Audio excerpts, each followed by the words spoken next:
Welcome. Tonight, let's leave the surface behind.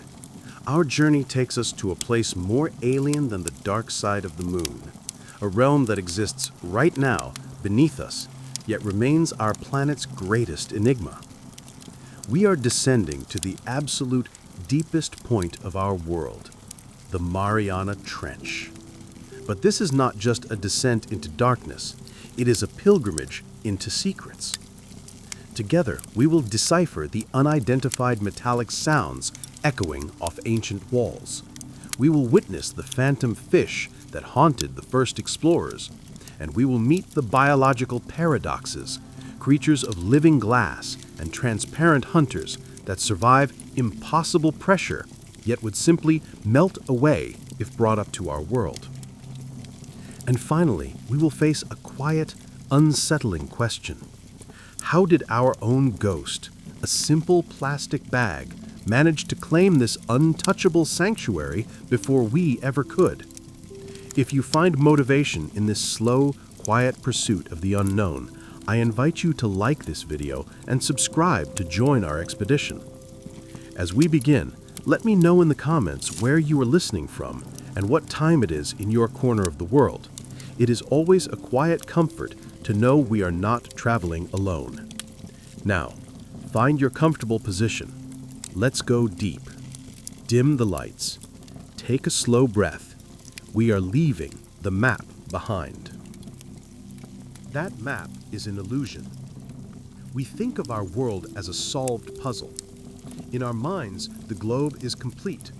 We have satellites that can chart every street, every river, every remote mountain peak.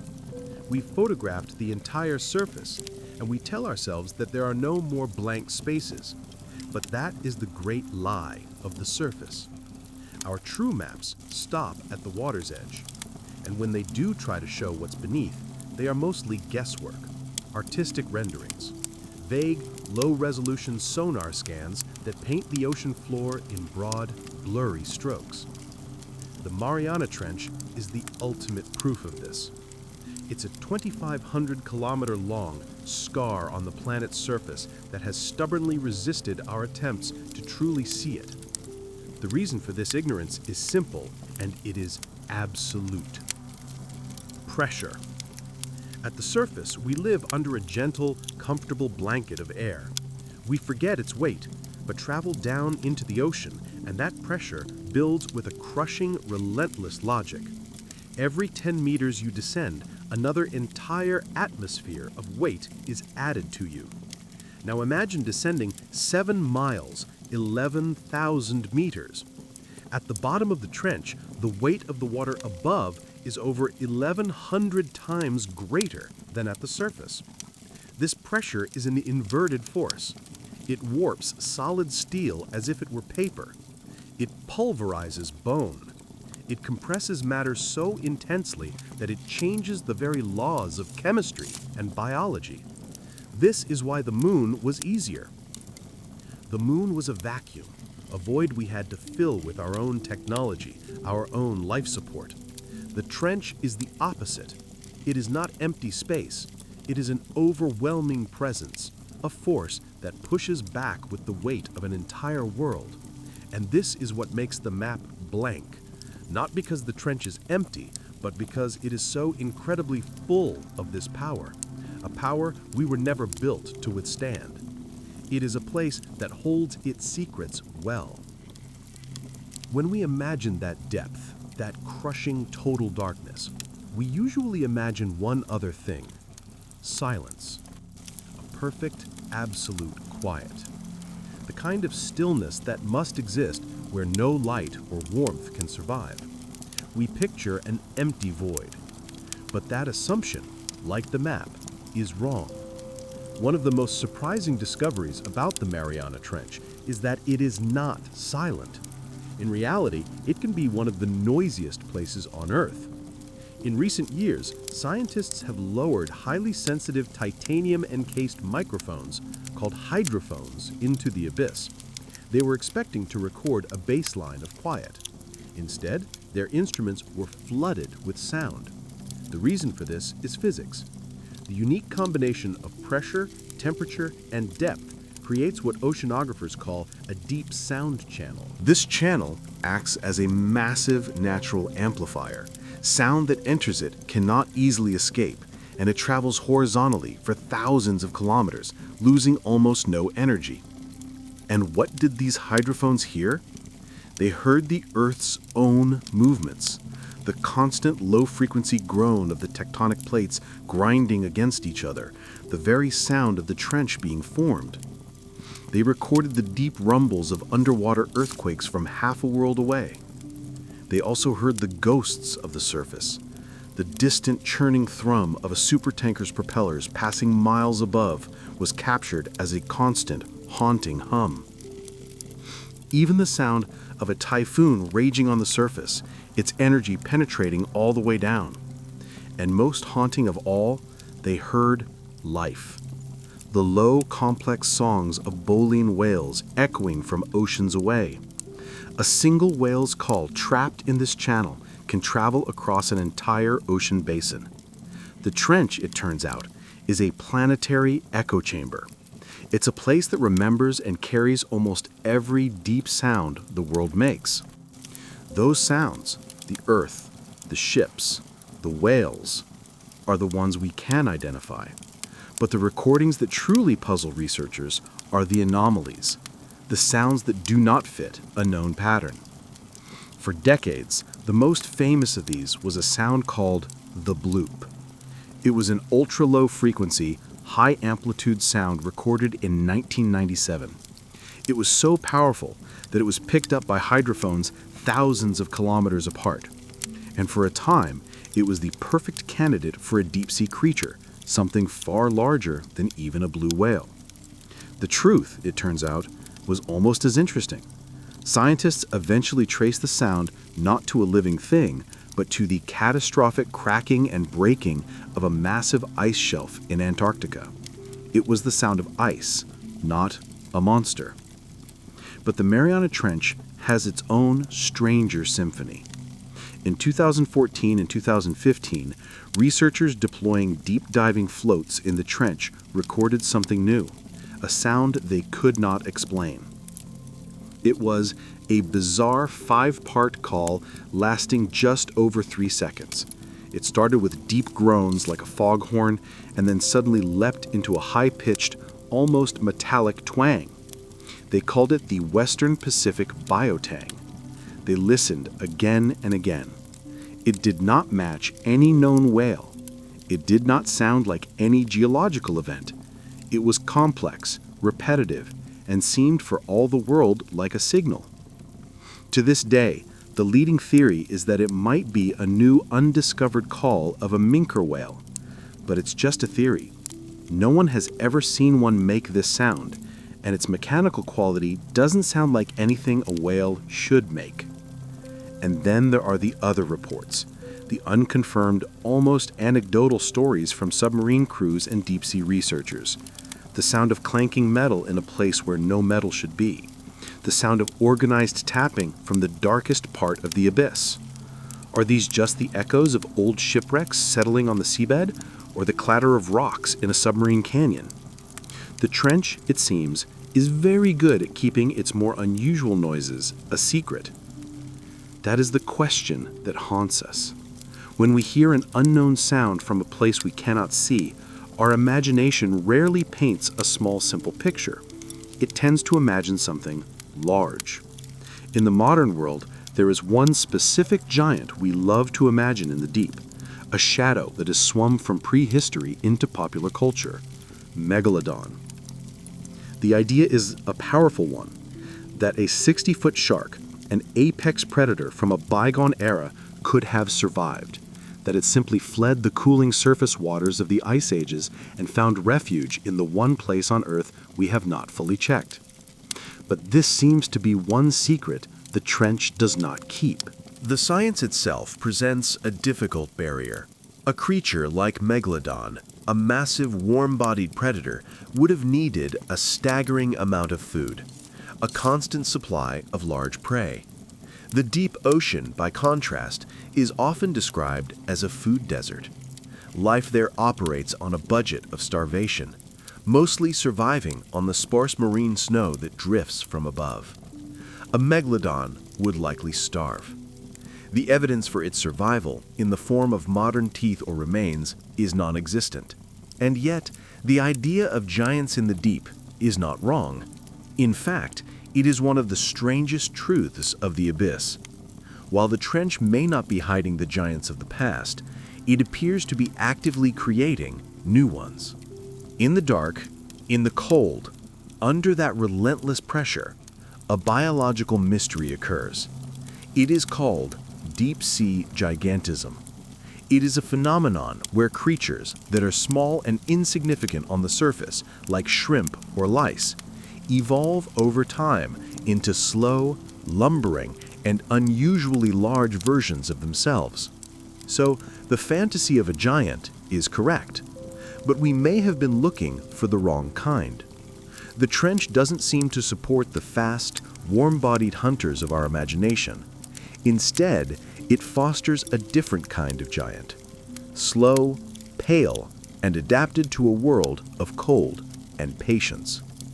But those true giants, those pale, slow creatures, were unknown to us for the longest time, because to find them, we had to do more than send microphones. We had to go ourselves. In 1960, two men did just that. Their vessel was the Trieste, a Swiss-designed, American Navy-owned bathyscaphe. It was a novel design, a massive float filled with gasoline, which is lighter than water and resists compression, with a tiny reinforced steel sphere hanging underneath. Inside that sphere, barely large enough for them to sit, were Jacques Piccard and Don Walsh. Their mission was to be the first to touch the deepest floor on Earth, the Challenger Deep. The sphere was built to withstand the pressure, its walls 5 inches thick, but no one really knew if it would hold. The calculations were theory, the trench was reality. The descent was slow, taking almost 5 hours. They fell through the last light into the total frigid darkness. And then, at over 30,000 feet, nearly 10,000 meters down, it happened. A sound that no one in human history had ever heard at such a depth. A single, sharp, and very loud crack. It was not a creak or a groan. It was a clear, structural bang that shuddered through the entire vessel. In that moment, they were the two most isolated human beings on the planet, suspended in total darkness, 7 miles from the sun, with no hope of rescue. And they had just heard what sounded like their tiny sphere failing. For a long, tense moment, they watched their instruments, checking for a leak or a change in pressure. Nothing. They eventually discovered the source. It was not the hull. It was an outer plexiglass window on the entry tube, a non-structural piece that had finally surrendered to a force it was never designed to bear. The inner sphere, the one keeping them alive, was holding. They made a decision. They did not ascend. They kept sinking, pushing on past the point of known engineering and into the absolute unknown, until hours later, their small craft settled gently onto a fine, pale silt. They had landed. The silence that followed that violent crack was now a different kind. The silence of arrival. Outside their tiny viewport, the cloud of fine silt stirred up by their landing began to settle. They switched on their powerful external lights, cutting the first man-made cone of white into a darkness that had existed for eons. The world they saw was simple, a flat, pale, undisturbed plain of what looked like fine, creamy mud. The floor of the world. And then, in that beam of light, something moved. Both men, Piccard and Walsh, reported it clearly. They saw a creature. It was not a sea cucumber, not a shrimp. It was, they insisted, a flatfish, something like a sole or a flounder, about a foot long. It had eyes. It looked at their light, and then, disturbed by their arrival, it swam slowly away, disappearing back into the darkness. On the surface, this report was a revolution. It was not just proof of life, It was proof of complex vertebrate life, a fish, an animal with bones, eyes, and a nervous system, thriving under a pressure that was supposed to make such biology impossible. Or was it? In the decades since that first historic dive, that flatfish has become a ghost. It is a persistent, haunting scientific controversy.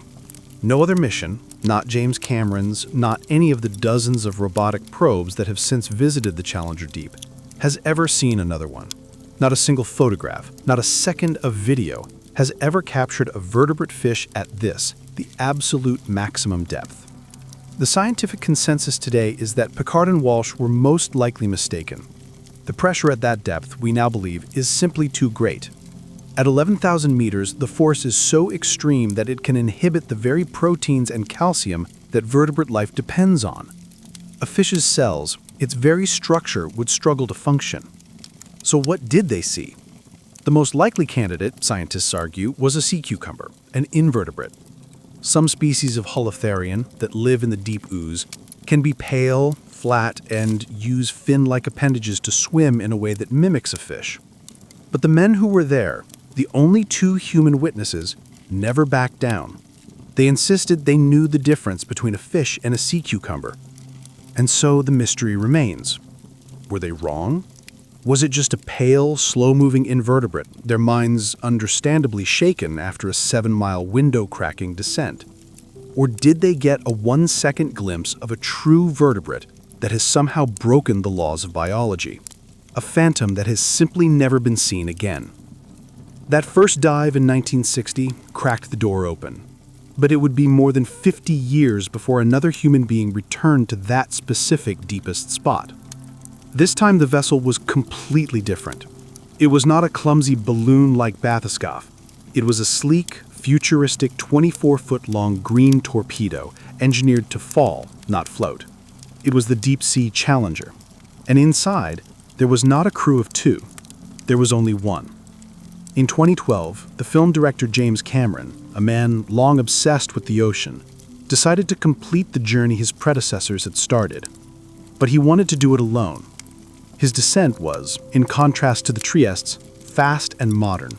He fell through the darkness at a rate of 500 feet per minute. But the psychology of the journey was perhaps even more intense. Imagine the isolation. The Trieste crew had each other's presence to anchor them. Cameron had only the hum of his electronics and the sound of his own breathing.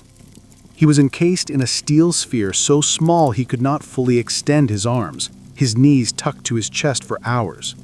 As he fell, he was not just leaving the world behind, he was leaving humanity behind.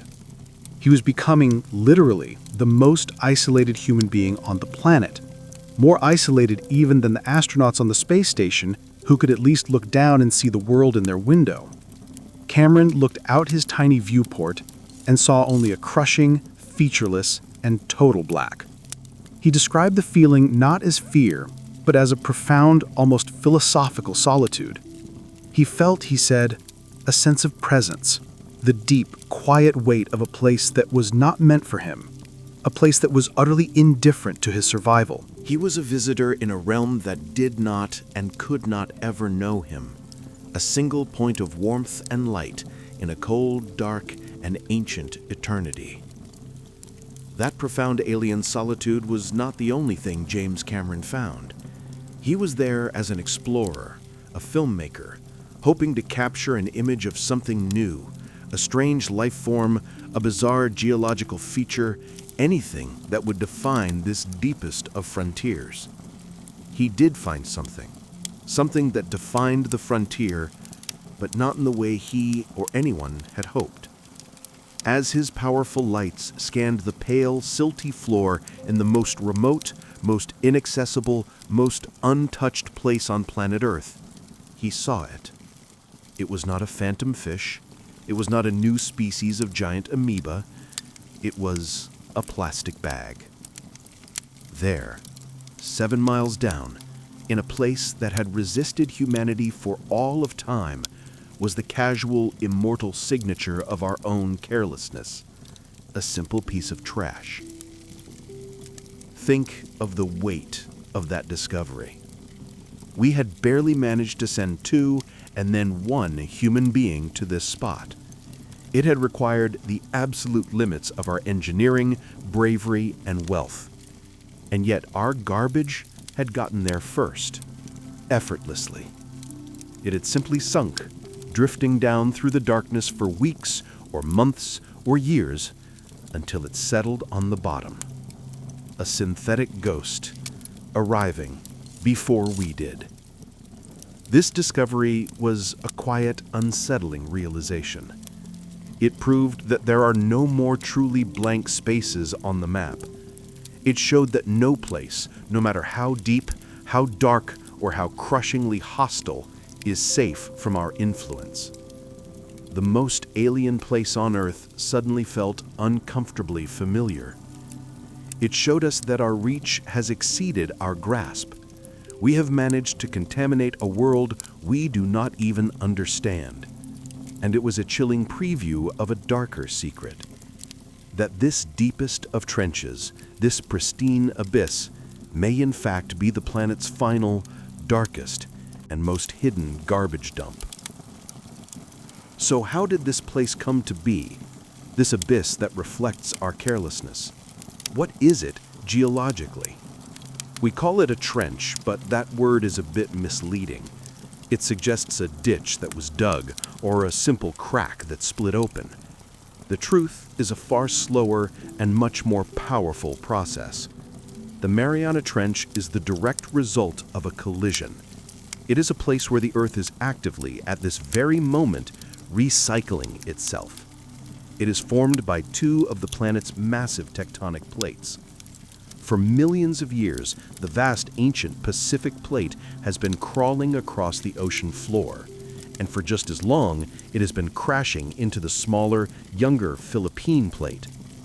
In this colossal slow-motion impact, the Pacific plate, being older and denser, is the one that gives way. It is forced to dive, to bend, and to scrape under the Philippine plate. This process is called subduction. But what is hard to imagine is the scale. This is not a clean or simple event. It is a grinding, tearing, and splintering of the entire crust. As the Pacific plate is forced down into the Earth's hot mantle, it drags the edge of the overlying plate down with it, creating that deep, V-shaped scar on the ocean floor. The process is impossibly slow. The plates move at about the same speed that your fingernails grow, a few centimeters a year. But over the span of geologic time, that slow, relentless movement has carved a chasm deeper than Mount Everest is tall. So when we look at the trench, we are not looking at a static feature. We are looking at a live, ongoing geological event of immense power. And this grinding, constant movement is not a smooth or quiet affair.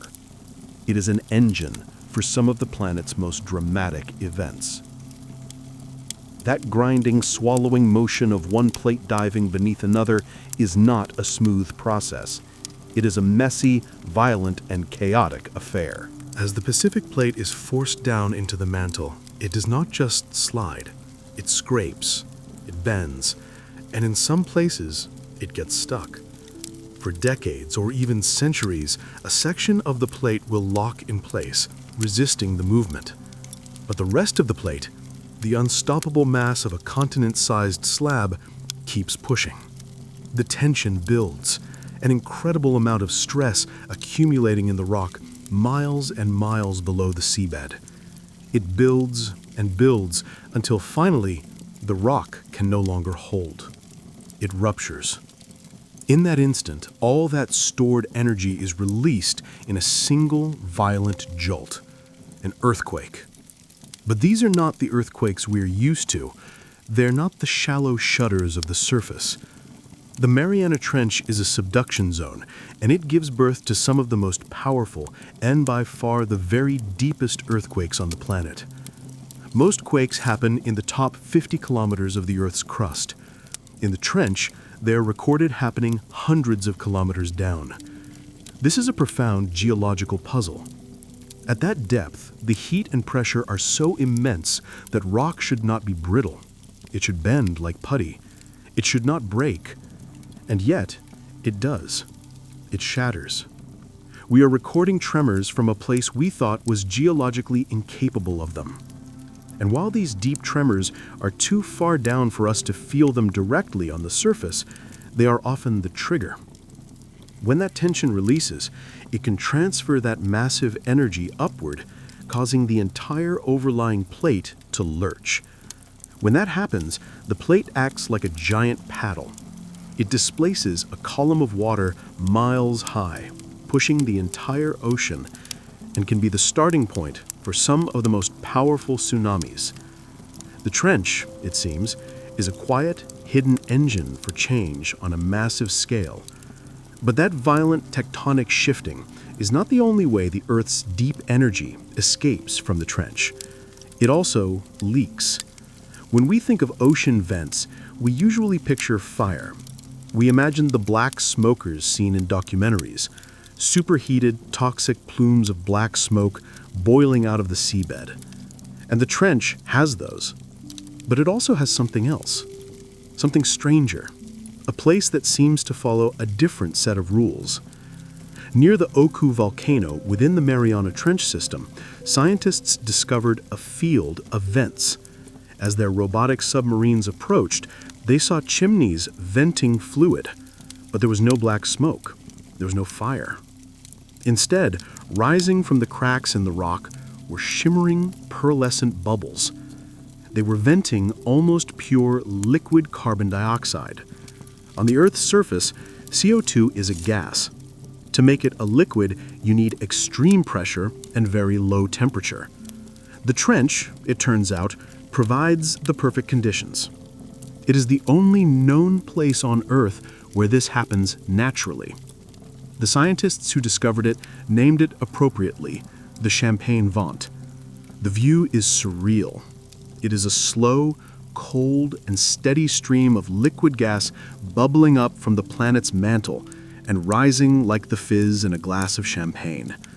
It is a glimpse into a truly alien chemistry, a world where the rules are so different that a gas we exhale becomes a bubbling liquid flowing from the rock. This cold, strange place is a reminder that the trench is not just a physical location, but a chemical one. The pressure doesn't just crush, it creates conditions and materials that cannot exist anywhere else on the surface. But not far from this cold, strange anomaly, its fiery twin does exist. A place where the trench stops leaking and starts instead to boil. These are the more famous hydrothermal vents known as black smokers. In these zones, the ocean floor is thin. Seawater seeps down through cracks in the Earth's crust, traveling miles deep until it gets close to the magma, the molten rock of the mantle. There, it is superheated to an almost unbelievable degree, over 400 degrees Celsius or 750 degrees Fahrenheit. Hot enough to melt lead. But at this depth, under this much pressure, the water cannot boil. It cannot turn to steam. It simply becomes a pressurized, acidic, superheated fluid. This fluid dissolves the rock around it, becoming a thick, toxic soup rich with minerals like sulfur, iron, and zinc. And then it finds a way out. It shoots back up into the ocean, blasting out of chimney-like structures on the seabed. The moment this 400-degree acidic fluid hits the near-freezing ambient water of the trench, the dissolved minerals instantly solidify.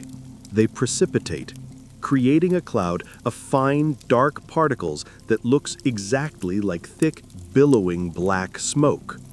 It is one of the most raw, direct scenes on the planet. A place where the superheated interior of the Earth meets the cold, crushing deep of the ocean.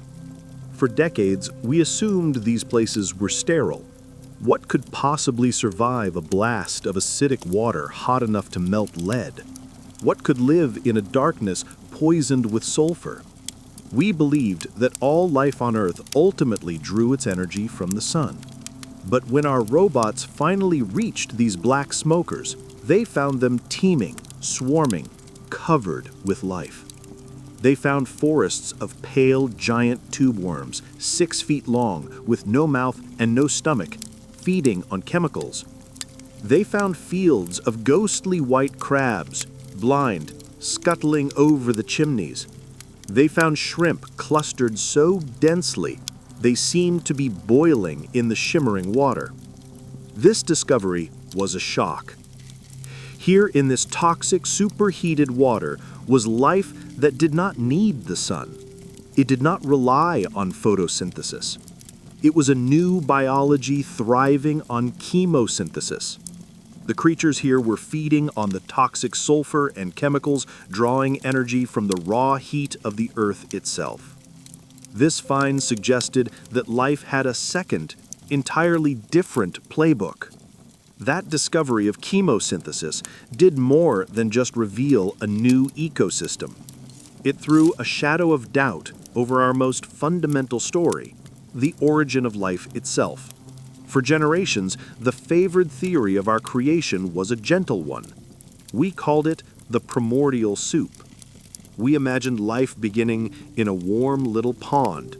As Charles Darwin famously wrote, a shallow pool on the Earth's surface, bathed in sunlight, struck by lightning, where simple chemicals, slowly over eons, assembled themselves into the first living cell. It was a story born of light and air. But these black smokers, these violent, superheated chemical furnaces in the dark, offered a new, far harsher, and perhaps more plausible alternative. This is the hydrothermal vent hypothesis. The theory argues that these vents are the perfect, self-contained laboratories for creating life. They have all the necessary ingredients. They have water, they have extreme heat, which acts as the engine for chemical reactions, just as lightning might have on the surface, and most importantly, they have a powerful gradient. On one side, you have the superheated, acidic, mineral-rich fluid from the Earth's core. On the other, you have the cold, slightly alkaline water of the deep ocean. Where these two meet, in the porous, microscopic cracks of the chimney rock, a powerful chemical energy is unleashed. It is like a natural battery. This is a place where hydrogen and methane, the building blocks of life, are abundant. It's a place where tiny iron sulfide pores in the rock could have acted as the first cells, concentrating these chemicals and allowing them to organize. It's a compelling idea. Life may not have started gently in the sun. It may have been forged in the dark, in a pressurized and seemingly harsh environment. If this theory is true, it means the trench is not just a strange biological sideshow. It could be our home, the shared dark and chemical-rich birthplace for every living thing on Earth.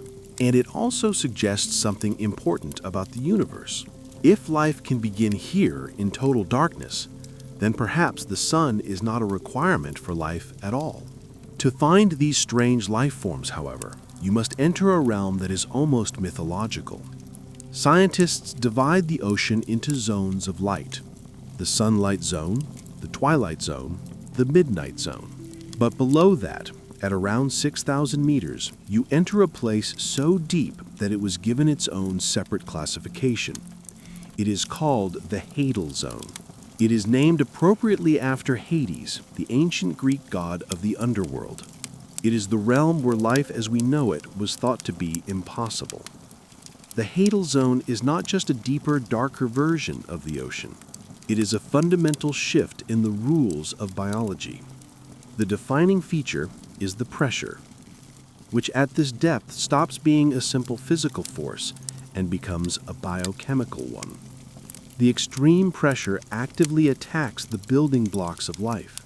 It invades the membranes of cells, making them rigid and unworkable.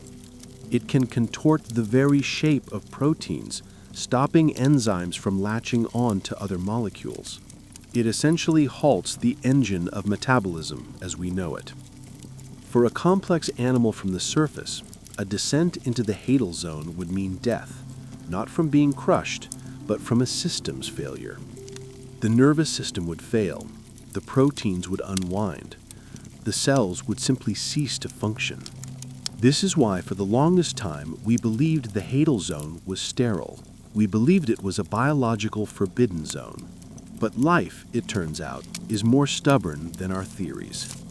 Life did not just visit the Hadal Zone, it adapted. It rebuilt itself from the ground up to see this impossible pressure not as a hostile force, but as a normal, necessary part of its existence. The creatures that live here are biochemical marvels, having solved problems we are only beginning to understand. So what then is the master of this huddle underworld? What kind of creature would you expect to be the apex predator in a realm of 1,100 atmospheres of pressure? Our imagination pictures a leviathan, something armored with a thick shell and a dense skeleton, a creature built like a tank to resist the crushing weight. The reality, discovered only a few years ago, is the complete opposite, and it is far more strange. The most successful predator in the deepest part of the Mariana Trench is a fish. It is called the Mariana snailfish, and it is a ghost. It is about the length of your hand. It has no scales. Its skin is a translucent pale pink, almost completely transparent, allowing you to see its organs functioning inside. Its skeleton is not hard, calcified bone, but is made mostly of flexible cartilage. It is fragile, it is soft, it is almost gelatinous, and it is the king of the abyss.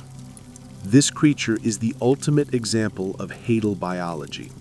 It does not fight the pressure, it has joined it. The snailfish's body is a marvel of adaptation. To survive, it did not build walls, it opened the gates. Its cells are filled with special molecules called piezolites, which literally hold the cell's proteins and membranes together, preventing them from being squeezed apart by the pressure. Its body is in essence a gel. It has achieved a perfect, delicate equilibrium with the 16,000 pounds per square inch of force pressing in on it. This is also why it is a phantom. This fish can only exist at that depth. If you were to bring a Mariana snailfish to the surface, it would not explode. It would do the opposite. It would melt. Without the immense pressure holding it together, its very structure, the cells and proteins that were built to be supported by that weight, would simply fall apart. It would dissolve into a gelatinous slurry. It is a creature that cannot leave its prison, because that prison is also its life support. It is an animal built of pressure. A soft, translucent hunter that glides through a world that would vaporize us. The snailfish is not alone in its ghostly appearance. In the Hadal Zone and in the deep midnight zone just above it, evolution seems to have arrived at the same strange conclusion over and over. If you cannot fight the environment, join it. And if you cannot hide, you simply disappear. In a world of total darkness, there are no shadows.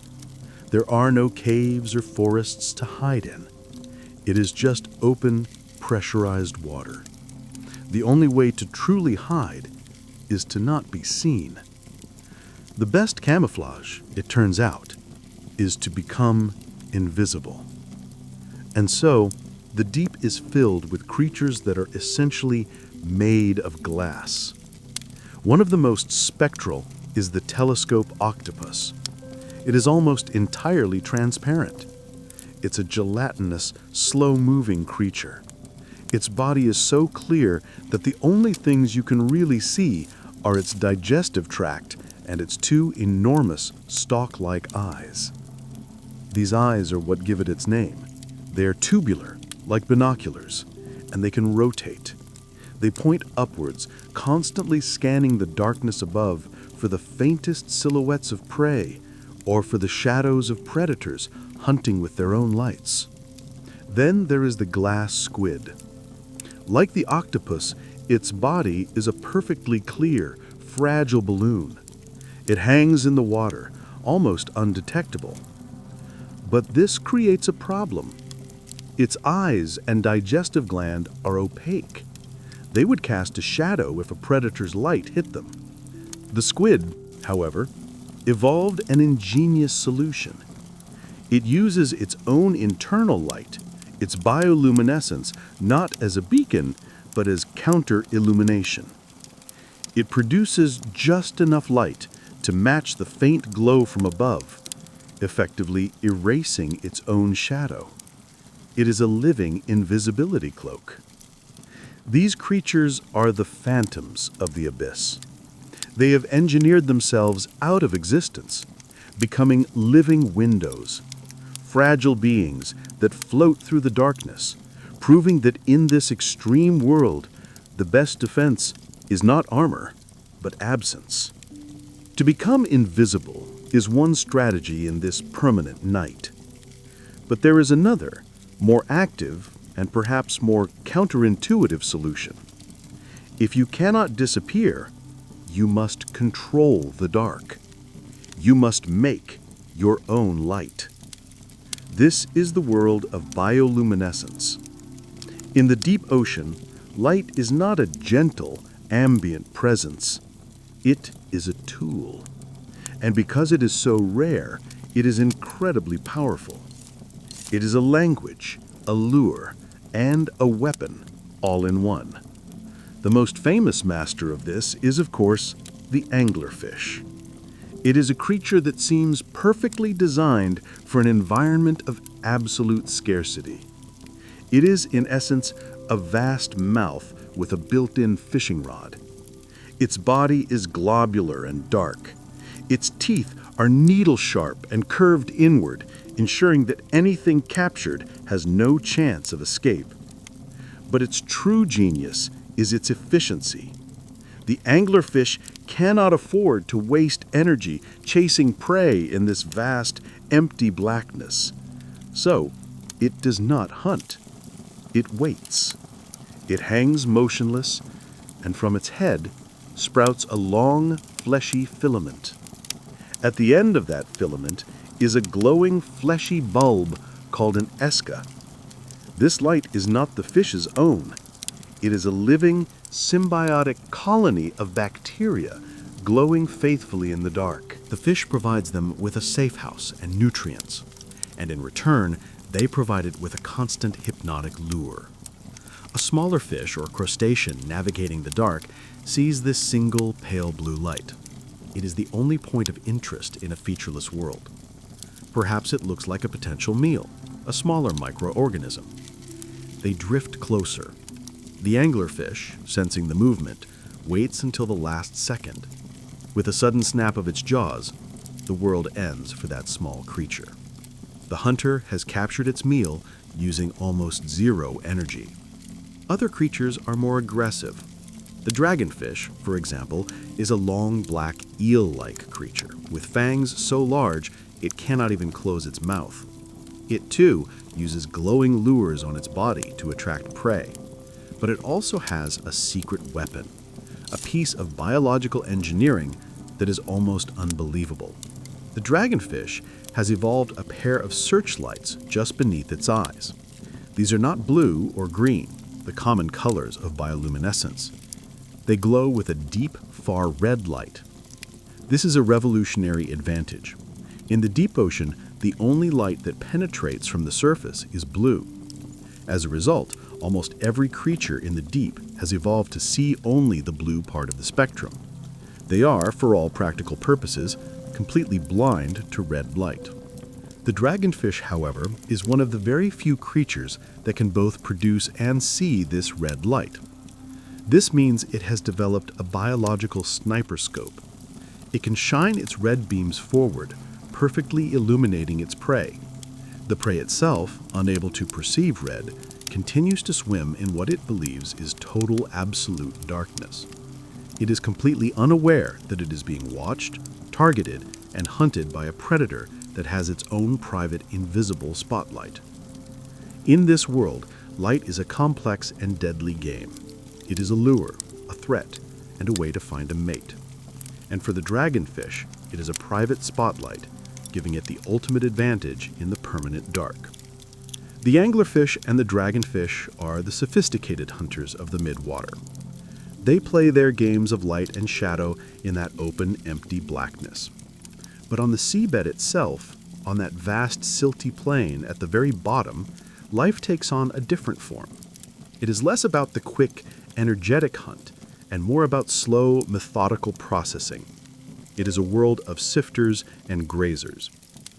When researchers first sent cameras down to the floor of the Challenger Deep, they saw them scattered everywhere in the ooze. At first, they did not look like much. They looked like small, delicate, flat sponges. Some resembled pale, lumpy, discarded brains. Others had built intricate flower-like or root-like structures. But they are not sponges. They are not plants. They are not coral. They are xenichorphoises, and they represent one of the greatest paradoxes of the abyss. The reason they are a paradox is their structure. That entire complex-looking organism, sometimes as large as your fist or even a dinner plate, is not a colony of thousands of creatures. It is a single cell. These are, by a vast margin, the largest single-celled organisms on Earth. They are, in essence, giant amoebas. They have no organs, no nervous system, no brain, no cooperation. It is just one enormous sprawling bag of protoplasm. They are the simplest form of animal-like life scaled up to a giant's proportions. And they have chosen the most complex and extreme environment on Earth as their home. How do they do it? They survive by slowly moving across the mud, absorbing nutrients from the silt, filtering the marine snow that has fallen all this way. But their true genius, if you can call it that, is in their architecture. To protect their single fragile cell from the environment, they build a complex branching shell around themselves. But they do not grow this shell like a snail does. They are collectors. They are microscopic masons. They sift through the ooze, carefully selecting specific materials from the sediment, grains of sand, the tiny, beautiful shells of other dead organisms, mineral flakes, and they glue them together using a kind of biological cement they secrete. The structures they build, called tests, are astonishingly intricate. They are not solid, heavy walls, but lightweight, porous, and strong lattices. This structure gives them a massive surface area, allowing them to absorb as much of the sparse nutrients from the water as possible, while also giving them a protected shape. The trench is full of them. They are a fundamental part of the ecosystem, creating the first level of structure on the otherwise flat, barren mud. And they are a strange lesson in evolution. In a place defined by crushing pressure, a place that makes it almost impossible for complex life to build hard skeletons of calcium, the most successful and largest creatures on the very bottom are the simplest of all. They are a reminder that in the trench, the rules are not just different, they are often inverted. It is the humble amoeba, not an armored leviathan, that seems to have inherited the deepest dark. The giant amoeba is a marvel of simplicity. But it is not the only creature that has achieved an unusual size in the deep. While the xenophore became large by not being complex, another creature took a different path. It followed a strange, unsettling rule of the deep ocean, a phenomenon that scientists call deep-sea gigantism. This is a rule that takes the small and familiar and scales it up to an unnerving size. All over the world's oceans, in shallow water and on beaches, there is a tiny, common crustacean called an amphipod. You have probably seen them. They are like sandhoppers or freshwater shrimp, small, scurrying creatures rarely larger than a fingernail. In the grand scheme of the ocean, they are insignificant. When scientists first sent the baited traps down into the Mariana Trench, they were not sure what to expect. They were hoping for new species, perhaps the ghostly snailfish or other strange creatures. When they pulled the traps back up, they were not empty. They were filled, swarming with amphipods. But these were not the small, fingernail-sized creatures from the surface. The creatures that crawled inside the traps were pale, white, and unusually large. They were the size of a human hand. Some were measured at over 20 centimeters. One, captured in a different trench, was over 34 centimeters long, the size of an adult's shoe. This is the supergiant amphipod, Alicula gigantea. It is in every way the same humble, simple creature from the shallows, but in the trench it has been magnified, as if a common house spider grew to the size of a dinner plate. This discovery was a biological shock. Why does this happen? The theories are still just theories, but they offer a fascinating glimpse into a different kind of life.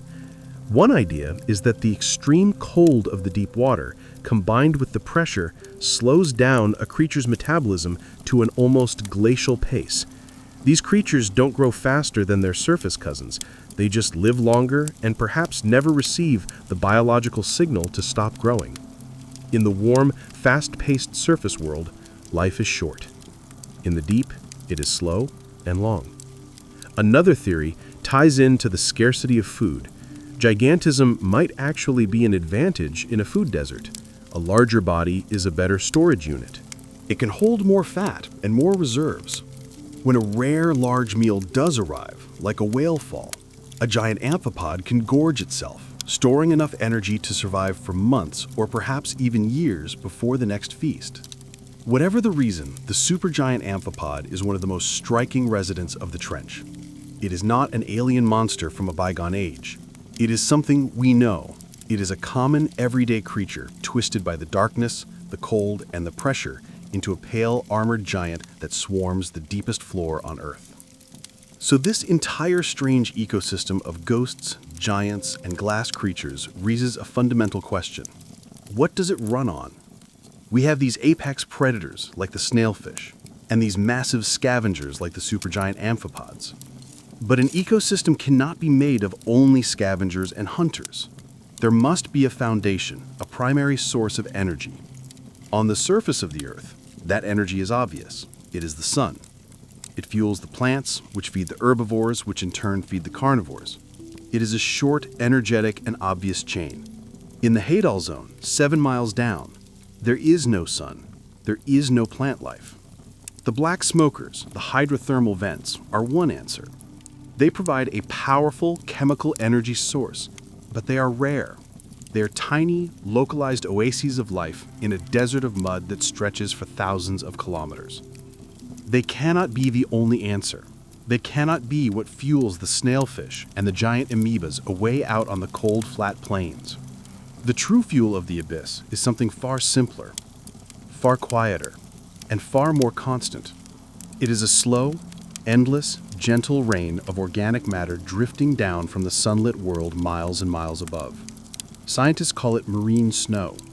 It is a blizzard not of ice, but of the remnants of life and death. It is composed of the microscopic glassy shells of dead plankton. It is fish scales. It is fecal pellets from the creatures of the midwater. It is dust. It is the decayed, fragmented bodies of every surface creature that has died and begun its long, slow fall. This snow is the lifeline. It is the only meager connection between the bright, fast, energetic world of the sun and the cold, dark, slow world of the trench. But the journey is impossibly long. A single particle of marine snow, a fragment of a plankton shell, can take weeks and sometimes months to complete its descent from the surface to the floor of the trench.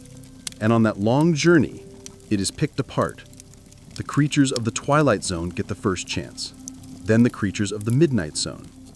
An estimated 90% or even more of the snow is consumed, recycled, and reconsumed by the inhabitants of the midwater before it ever reaches the deep floor. What finally arrives at the bottom is the last, most nutrient-poor remnant. It is the crumbs from a feast that happened miles above and weeks ago. It is a faint, constant, and barely nutritious dusting that settles on the mud. And on this is what almost everything depends. The giant amoebas absorb it. The amphipods sift the mud for it. The sea cucumbers ingest it. This is the base of the food chain. Life in the trench is an economy built on starvation. It is a world of extreme, almost unimaginable patience. where creatures must wait for weeks for a meal that has taken months to arrive. This is why life there is so slow. It is why metabolisms are glacial. It is a world perpetually waiting for the snow to fall. A kingdom built entirely on the microscopic leftovers from a heaven it will never ever see. For decades, we assumed this marine snow was the entire system. It was the only story that made sense.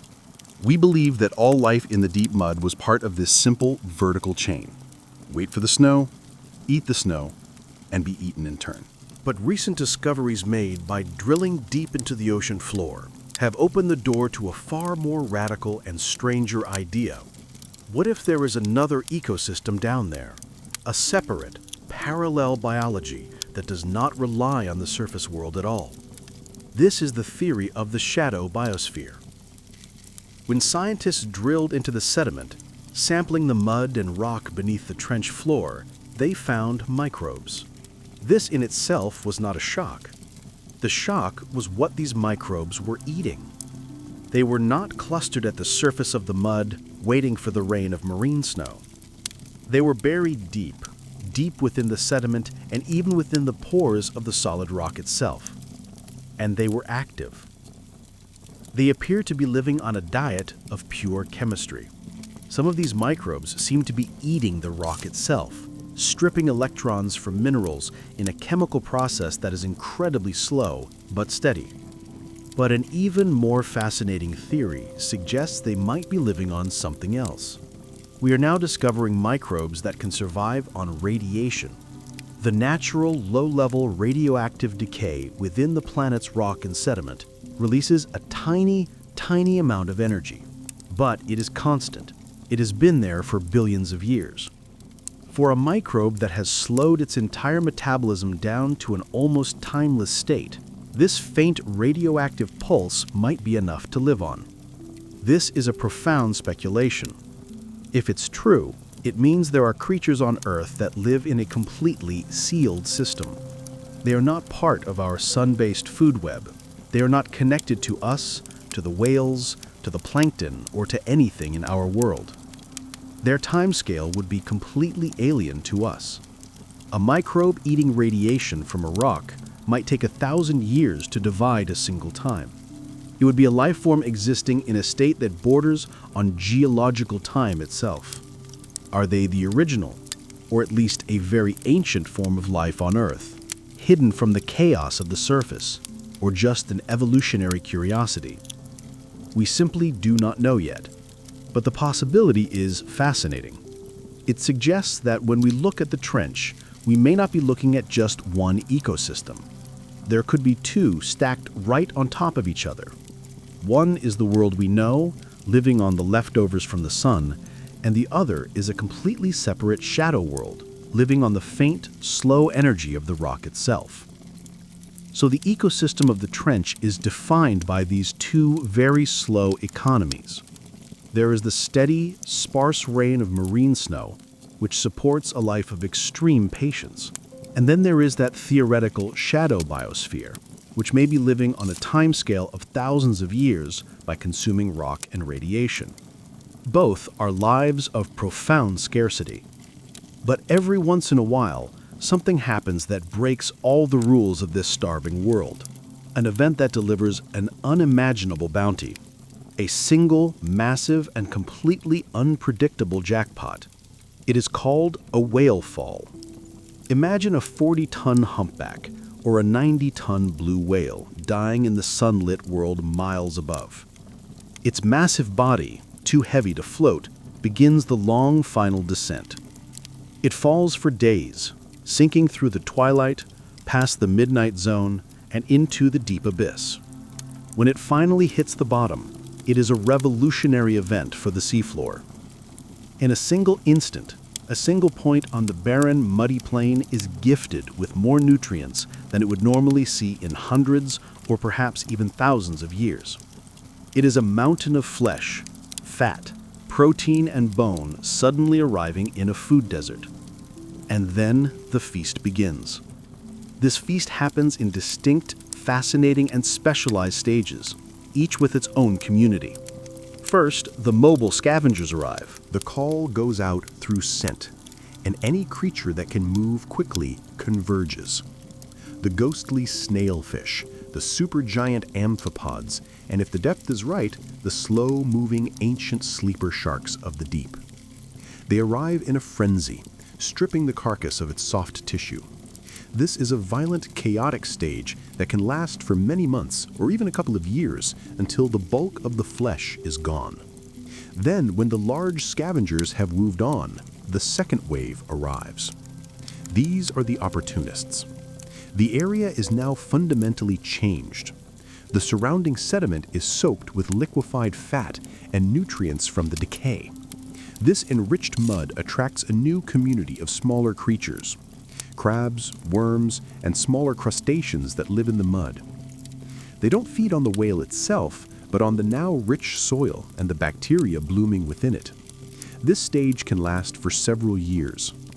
Finally, the most alien and longest stage begins. All that remains is the skeleton. But the bones are not empty. They're packed with rich fats and oils. Now a specialized community of chemosynthetic bacteria arrives. They begin to break down these lipids, releasing sulfide, the same chemical found at the black smokers. This chemical release, in turn, feeds a new community. A strange plant-like worm called oisidax, or zombie worm, lands on the bones and bores into them, eating the fats within. Clams, mussels, and other creatures begin to grow on the skeleton itself. The whale's own bones have become a new temporary hydrothermal vent. The skeleton has become a living, breathing reef. This final specialized ecosystem can last for 50, 70, or in some cases, even 100 years. A single whale fall is not just a meal. It is the creation of a temporary island, a complex, self-contained world. It's a way for life to create hotspots of diversity in the endless mud. And a single massive death in the light creates a new thriving world in the dark that can last for a human lifetime. A whale fall is a natural event. It is the cycle of life and death enriching the abyss in a way that has gone on for millennia.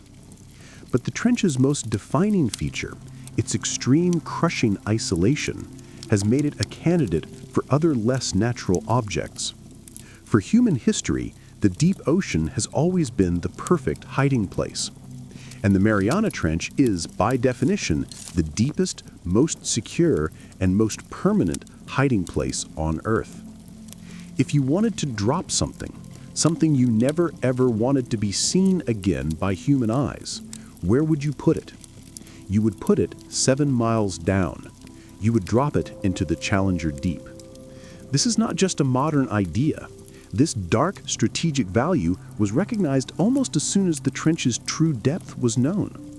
And that discovery happened at the precise moment humanity was entering its most paranoid and secretive era, the Cold War.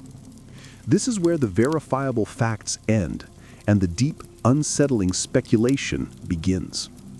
We know that the U.S. Navy, which funded and operated the Trieste, had an intense scientific and strategic interest in the trench.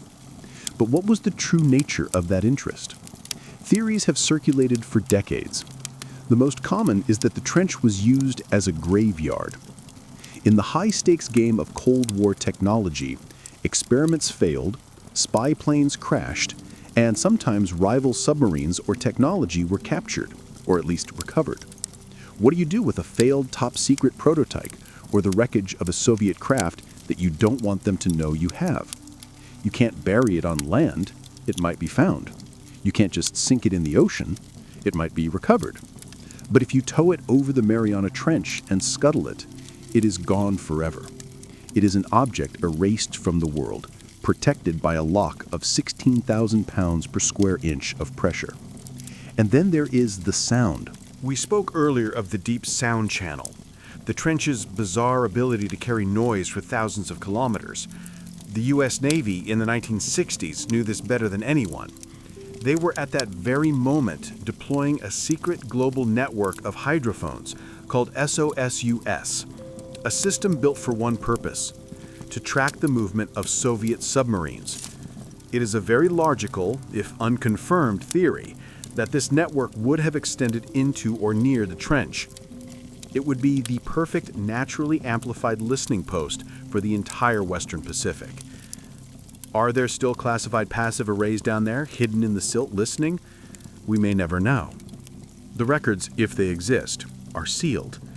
These are not stories of monsters or phantoms, but of a very human kind of secrecy.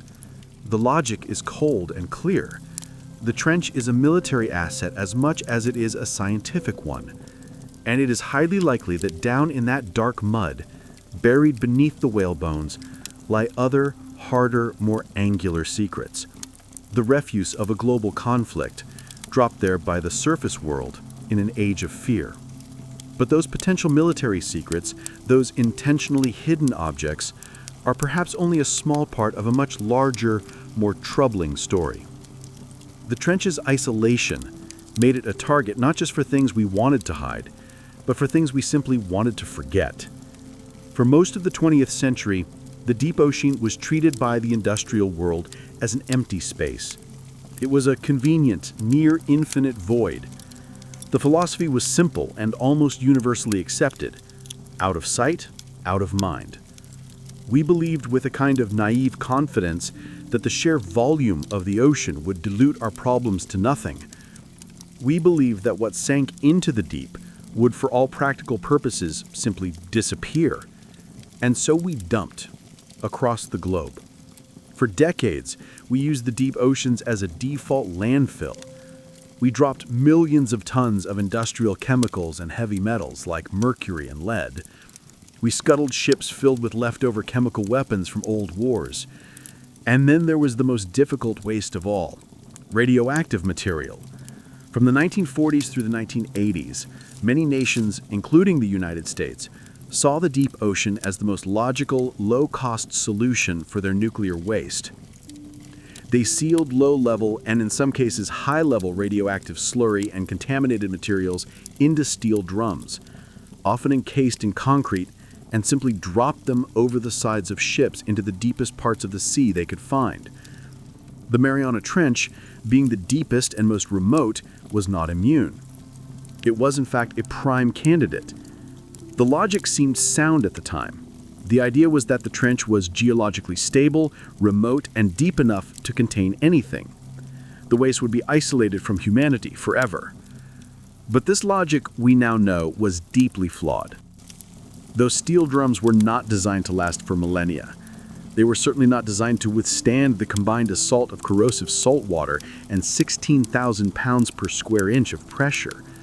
The pressure can buckle them. The salt rusts them over decades. They corrode, they implode, and they leak. And the trench, it turns out, is perhaps the worst possible place for a leak. It is not an open plain where currents can disperse and dilute the problem, because it is a deep V-shaped trap. It concentrates what falls into it. The toxic materials, the heavy metals, the radioactive isotopes, they do not just wash away. They leak into that fine, pale sediment. From there, they are absorbed by the simplest forms of life. They are taken in by the giant amoebas. They are ingested by the amphipods sifting the mud. They quietly and invisibly enter that slow, patient food web. We went looking for an alien world, a place of phantoms and strange biology, but what we are finding buried in that pale silt is a quiet and uncomfortably familiar echo of our own industrial age. And yet our relationship with the trench is perhaps about to enter a new and even more complicated phase. We have used it as a dumping ground, a place to discard what we feared or what we no longer wanted. Now we are beginning to look at it as a treasure chest. The irony is that the very same features that create such unique life from the abyss, the hydrothermal vents, the black smokers, are the source of this new intense industrial desire. When that 400-degree mineral-rich fluid from the Earth's mantle hits the cold seawater, it creates those billowing clouds. But when that smoke settles, it doesn't just form dust over thousands of years, it builds up massive, solid deposits. These are called polytalic sulfide chimneys, and they are essentially highly concentrated ore. They are packed with copper, zinc, silver, and gold. But more importantly for our modern economy, they are extraordinarily rich in rare earth elements. These are the minerals that power our 21st century lives: the cobalt in a phone's battery, the neodymium in an electric car's engine, the terbium in a laptop screen. On land, these minerals are becoming harder and more politically complicated to find. But in the deep ocean, they are just sitting there, piled high around these ancient, unstudied vents. This has triggered what many are calling a new gold rush. It is a quiet but frantic technological race to the bottom. Dozens of nations and private corporations are at this moment designing and building the machines to do it. We are talking about giant robotic harvesters, submersible grinders and bulldozers, each the size of a small building that can be lowered 7 miles down and operate in total darkness. Their purpose is simple: to land on the seabed, crawl over these unique life-filled chimneys, and grind them into a slurry. This slurry would then be pumped up a massive hose miles long to a processing ship on the surface. The plan is, in effect, to begin the strip mining of the deep ocean floor. The consequences are difficult to overstate, because these vents are not just rocks. As we have learned, they are the oases of the abyss. They are the only points of concentrated energy and life for hundreds of square kilometers. This kind of mining would not just disturb the ecosystem, it would annihilate it. It would be the equivalent of bulldozing an entire rainforest to get at the soil underneath. The giant tube worms, the blind crabs, the shrimp, the bacteria, the entire unique food web that lives on chemosynthesis would be instantly destroyed, and the damage would not likely be contained. The grinding process would kick up vast, choking clouds of sediment, plumes of silt that could drift for miles, burying and suffocating neighboring ecosystems that were not even the target. We are standing on the verge of being able to systematically remove an entire unique biosphere, a world we have only just discovered, a world that might hold the secrets to the origin of life itself, all for the raw materials to build our next generation of electronics. And yet this destructive industrial-scale gold rush is not supposed to be possible. On paper, the Mariana Trench is not some lawless frontier. It is in fact one of the most highly protected marine environments on the entire planet. In 2009, the vast majority of the trench and its surrounding waters were designated as a marine national monument by the United States. It is a protected sanctuary. This designation sounds powerful. It sounds absolute. It conjures images of a pristine, untouchable wilderness, a national park for the deep. It legally prohibits commercial fishing and, most importantly, resource extraction like deep-sea mining. But this protection, like the map of the trench itself, runs into a difficult reality. The first, most obvious problem is enforcement. A national park on land has ranges. It has gates. You can see the border. How do you patrol a place that is 7 miles deep and covered in permanent darkness? How do you stop a robotic deep-sea harvester from a rival nation from accidentally straying into a protected zone? The sheer logistical challenge is immense. But the more profound problem is one of jurisdiction. The ocean is not owned. While the U.S. monument covers a vast area, the trench itself is a complex geological feature. Parts of it and the resource-rich areas surrounding it lie in what are known as international waters, or the high seas. And in those waters, a different authority rules: the International Seabed Authority, or ISA. This is the global body in charge of managing the ocean floor that belongs to everyone. And critically, the ISA is the very body that is currently writing the rules for deep-sea mining. They are the ones granting the exploration licenses that allow corporations to test their mining equipment. This creates a strange bureaucratic and troubling paradox: a protected sanctuary that is bordered and perhaps even overlapped by a potential mining claim from a different global authority.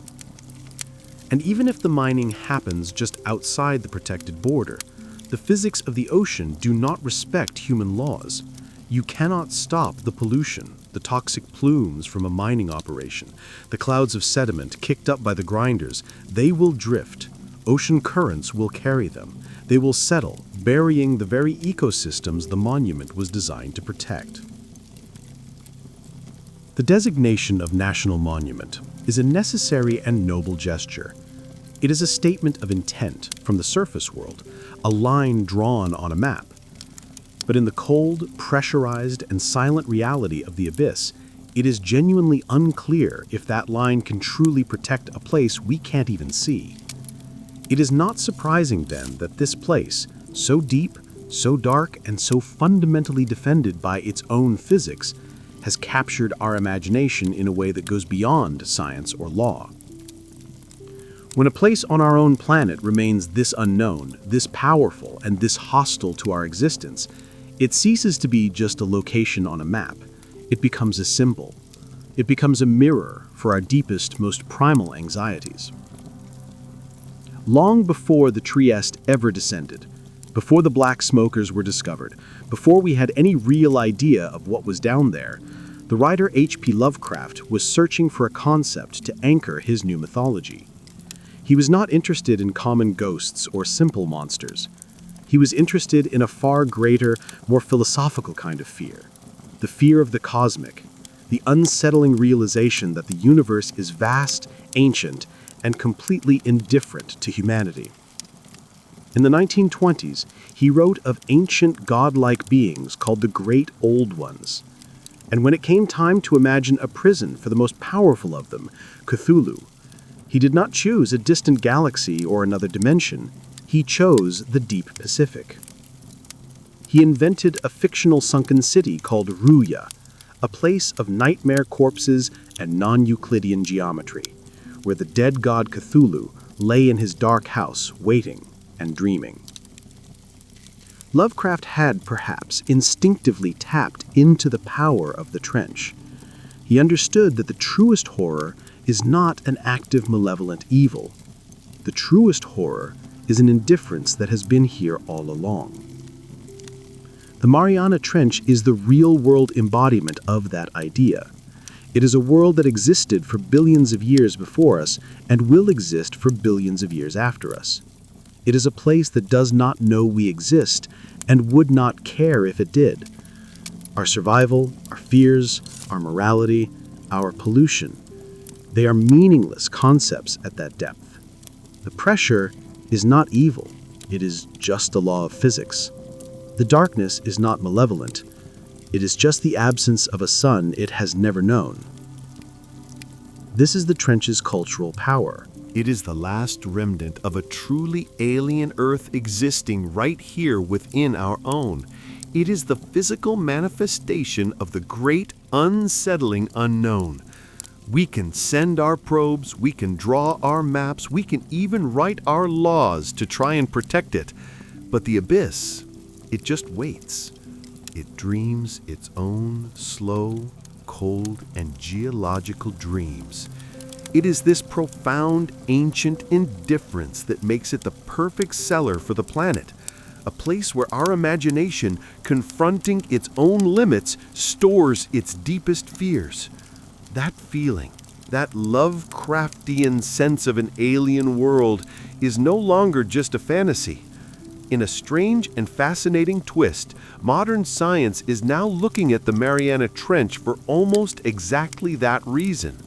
We are, as a species, collectively obsessed with a single defining question: are we alone? To answer it, we are no longer just looking at distant Earth-like planets in other solar systems.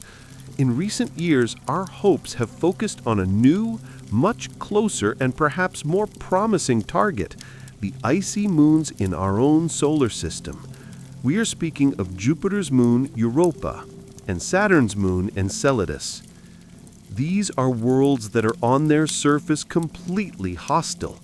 They are frozen balls of ice, locked in a deep freeze and bombarded by the intense radiation of their parent planets. But beneath those miles-thick ice shells, we are now almost certain there are vast global oceans of liquid water.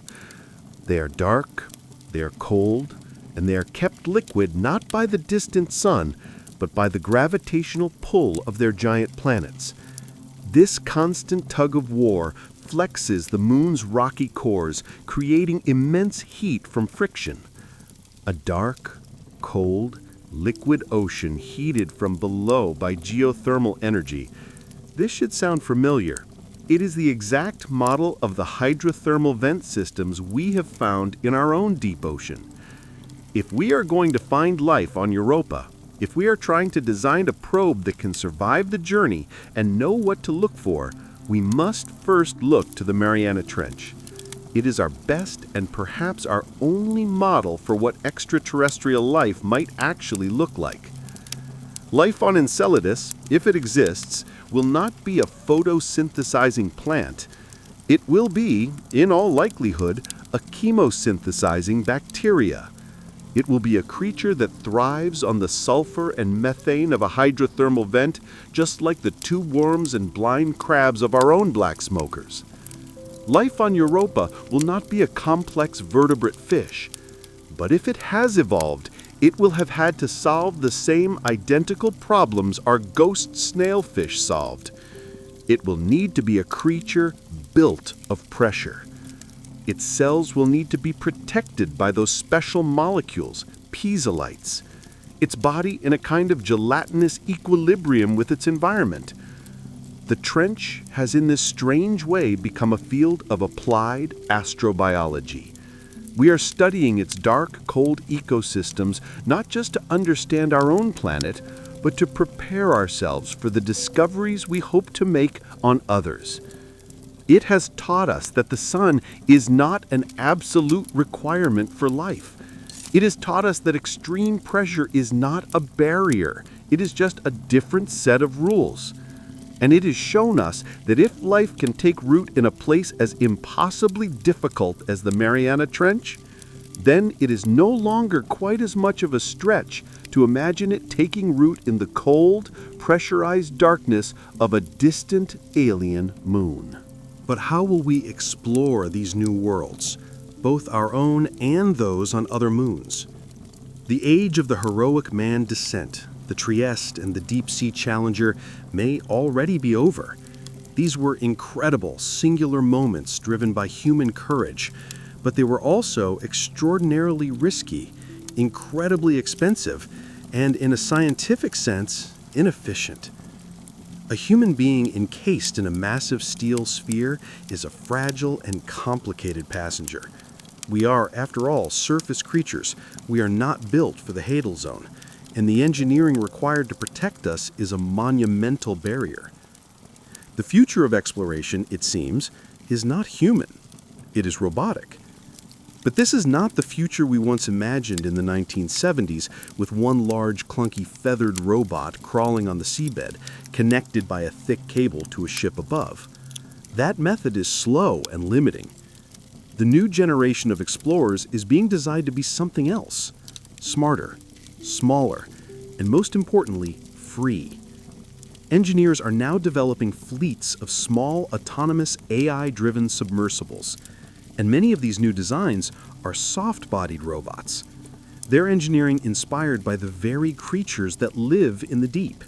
The squid, the octopus, the snailfish.